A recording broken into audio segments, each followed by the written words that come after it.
Okay, so you know how every now and then I get super impassioned over how a word in the Bible has been translated in a way that I feel misrepresents the original Greek or Hebrew word?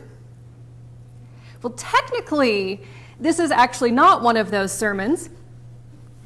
Technically, heavy emphasis on the technically, because I take issue with several of the individual words in today's gospel story. So many that I cracked open my Greek lexicon last night, looked carefully at the original verses, and translated the passage myself. I didn't even paint my nails last night. This is how much time I spent translating this passage. So anyway, for the most part, I think that the New Revised Standard Version, the NRSV, the translation that we usually read in this church, is a truly impressive feat of many biblical scholars putting in many hours of and lifetimes of work. The editors of the NRSV are brilliant linguists and historians and professors, and they're probably all a lot smarter than I am. But they are still human, and they are still consciously and unconsciously influenced by the churches and societies and stories that they live within. Also, the majority of the translation committee of the NRSV, when it was published in 1989, were men. I wouldn't usually consider that fact worth mentioning, but I think it's relevant today. There are so many words in English that we can use to describe any given situation in a whole bunch of ways. For example, I could say that a man stumbled going down a flight of stairs and broke his leg. I could also say that the same man tripped and hurt himself. It would technically be true, but reflect the injury in a way that kind of trivializes it. I could say that my team lost a game with a final score of 843-1. I could also simply say that my team did not win. It would technically be true, but it would be really glossing over the enormity of the loss. And it would technically be true, but using the more vague terminology not only conceals how massively my team lost, but also how incredibly little I know about sports, because there probably isn't a game in which one could lose 843-1. I don't know, I'm assuming that's the case since y'all laughed. I kind of just hit some random numbers on my keyboard. Anyway, I could say that a professor had earned 2 Nobel Prizes in 2 different fields. I could also say that a teacher won some awards. Both statements are true, but one really misrepresents the person's achievements, given that I believe there have been precisely 2 people ever who have won Nobel Prizes in different categories. Anyway, I say all of this because, in my opinion, the NRSV translation of today's story takes every available opportunity to translate words and phrases in ways that are usually technically correct, but manage to portray the least flattering image possible of the 2 women in the story. Sexism has been a problem throughout the 2,000 or so years since today's story was first written down. The Bible has been primarily written, copied, studied, preached, etc. by men. Christian communities have often limited the participation of female members, something smash the patriarchy. In conclusion, there is a long tradition of glossing over some of the stories of women in the Bible and of focusing on male figures instead. And all of these things have contributed to a collective understanding of today's story going something like this. There were 2 sisters, Martha and Mary. Mary loved Jesus and hung on to his every word. Martha was hard at work in the kitchen and whined to Jesus to tell him to make her sister help her. Jesus responds by telling her to calm down and that her sister Mary is better than she is because Mary is listening to Jesus instead of cooking. The end. I've paraphrased with a dash of sarcasm, maybe more than a dash of sarcasm, to be fair, but it's probably the scene you're familiar with. And perhaps you've heard a sermon about how important it is to take time to pray and reflect on your faith, because spirituality is the most important calling and anything else should come second. I think all of that does a major disservice to both Martha and Mary, as well as Jesus. Anyway, after that admittedly long and kind of ranty introduction, our gospel reading this morning comes to us from the book of Luke, chapter 10, verses 38 through 42. Hear now the word of the Lord, as I translated it from the Greek. As they traveled, Jesus came to a village where a woman named Martha welcomed him into her home. Martha had a sister named Mary, who also would sit at the feet of Jesus to hear his words. But Martha was overburdened. She confronted Jesus and said, "Do you not care that my sister leaves me to do this ministry alone? Tell her to give me a hand." Jesus, answering, said to her, "Martha, Martha, you are pulled in too many directions, but only one thing is needed. Mary has chosen a good part, and it shall not be taken from her." This is the word of the Lord. Mary and Martha would both sit at the feet of Jesus, which is to say that they were both his students and followers. Although most original sources say that Mary also sat there with Martha, the NRSV drops the word "also" to imply that only Mary cared about learning from Jesus. I find it particularly bewildering that the NRSV from 1989 would place Mary alone at Jesus' feet, because the Latin Bible of the Middle Ages and the King James Bible of the Renaissance both have the sisters learning from Jesus together, and you would expect the more modern translation to give more credit to women. This isn't a me thing. This is a most of Christian history thing. Martha had a sister named Mary who also would sit at the feet of Jesus. Mary and Martha were both disciples. They both loved Jesus. They both wanted to learn from him. They both wanted to model their lives on his. They both wanted to share his good news. This is important.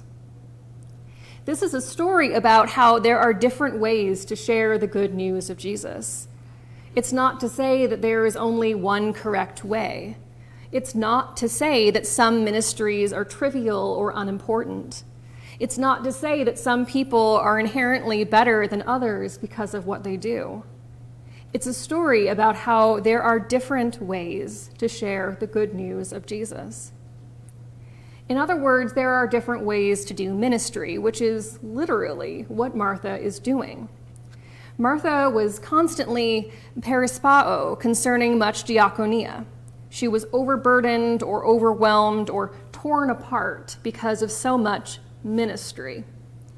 Yes, ministry might be defined as a life of service towards others, but to translate diakonia as ministry when it's men doing the diakonia but serving when it comes to Martha seems pretty unfair. It's the same word. Diakonia means ministry, and the Greek says twice that Martha is doing ministry. Diakonia is the root of the English word deacon. Martha is doing ministry. Martha is not only learning from Jesus, but giving her life to him. Martha is no meek side character. She talks to Jesus. Actually, the verb is something more like confronting or interrupting or coming up suddenly, to express her concern that her sister Mary has left the house to do another kind of ministry, while Martha is still here, doing her ministry alone. I don't think Martha is complaining that she needs a sous chef. Actually, the story says nothing about cooking at all. We just assume that in the text, because obviously that's the only thing women do. I think she's worried about her sister, about the different paths that they've chosen, about the dangers that might befall Mary. At this point in the book of Luke, we are about halfway through the story of Jesus' ministry. John the Baptist has been executed, and people in positions of power are starting to get a little uncomfortable with this Jesus fellow. We don't know what ultimately happened to Martha or Mary or their brother Lazarus, for that matter. But we do know that many people of the first generations of Christians faced persecution and death as a result of sharing their faith publicly. Martha does not want her sister to meet that fate. It isn't particularly unusual for women to study from a rabbi or teacher in the first century. Jesus made a point throughout his ministry to preach in public places where crowds could come to hear him. He didn't restrict his sermons to male-only spaces. Even at the temple, he would be speaking in a public court, not some secluded sacred room. It isn't odd that Mary and Martha would become students of Jesus, but it is a bit out of the ordinary for Mary to leave the house to share his teachings with others. Even so, Mary has left the building, ordinary or not. She's not physically there to help Martha with her ministry, leaving Martha to do her work alone. It would be nice to do ministry alongside her sister. It might be more comfortable or familiar, but we don't do ministry in order to feel comfortable or familiar. We do ministry because Jesus calls us to life of service towards others. Jesus doesn't brush Martha off. He doesn't tell her that her ministry is less important. He doesn't tell her to calm down. He doesn't say that she should be more like her sister. Instead, he validates what she's feeling. He tells her, I can see that your worry gives you a lot of anxiety and that you feel like you're being divided into pieces. I can see that your worry is to the point of panic. I see you. I respect the ministry that you're doing. But he also reminds her that only one thing is needed, that at the end of the day, even though she and her sister are doing different kinds of ministry, they are both working towards the same goal of inviting others into the way of Jesus and the love of God. It's in the final verse where we find the word that I think is translated the most egregiously. We often read that Mary's work is more important than Martha's because Mary has chosen the better part. But Jesus does not compare the two different kinds of ministry that the sisters do. Jesus says that Mary's work is a good part, not better, but good. Mary's chosen ministry is a good fit for her. We all have different sets of skills. If it involves plants or the outdoors generally, you do not want my help. If it involves tea or Halloween or headscarves or organizing closets, I am your person. Maybe Mary is great at storytelling and getting people's attention and navigating complicated social situations, and that's why doing ministry outside of her home is the right ministry for her. Maybe Martha is great at including people in conversations and making people feel like they belong and really listening, and that's why doing ministry inside her home is the right ministry for her. Mary is a missionary. Martha is a pastor. One ministry is not better than the other. They're just different ways of inviting people into the way of Jesus and the love of God. Some things in life land directly into what we are passionate about. Those things aren't always careers or lifestyles. Sometimes what we're really passionate about becomes a hobby or an occasional activity. When you are passionate about something that can help other people, that is your ministry. Not everyone will share that passion, and that's okay.